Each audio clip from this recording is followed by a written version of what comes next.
26តុលាចុងកិច្ចព្រមព្រៀងសន្តិភាពរៀបរៀងដោយដូណាល់ត្រាំកូនខ្មែរត្រូវតែចងចាំថ្ងៃនេះរាល់ឆ្នាំនាំគ្នាអបអរលោកនាយករដ្ឋមន្ត្រីម៉ាឡេស៊ីប្រឹងប្រែងសំភារកវិធីបម្ចាស់ផ្ទះពិតណាស់ឡាំងលោព្យាយាមគាំទ្រជំហរខេមរាដូណាល់ត្រាំស័ក្តិសមធិបតីមកមានញឹកក្តីលាតធ្វើស័ក្តិសិទ្ធិចុងហាត់តលេខាសាងសន្តិភាពគ្រប់ជាតិសាសនាគុណនៅបកាកម្ពុជាសុខសាន្តអត់ធ្មត់ស្ងាត់ស្ងប់តែមិនសមងំស្ងៀមគង់ហុច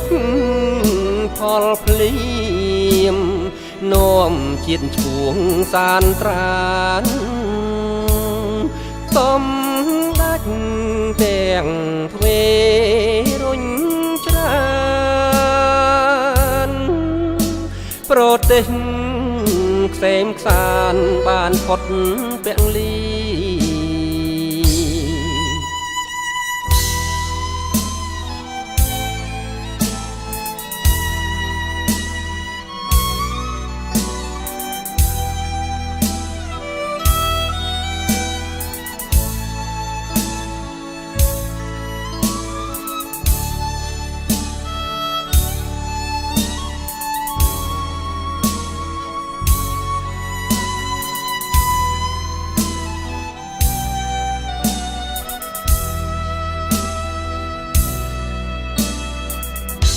យើងមិនតបត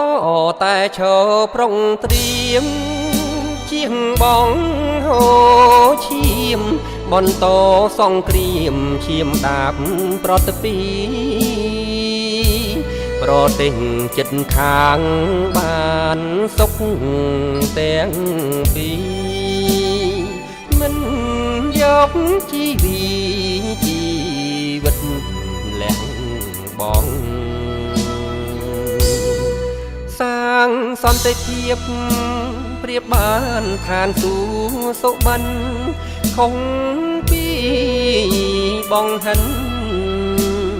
នាំប្រទេសលិចលងដែកចូលថឹកបដីដំរងជាតិខ្មែរខ្ពស់ខ្ពងត្រចង់ត្រចាស់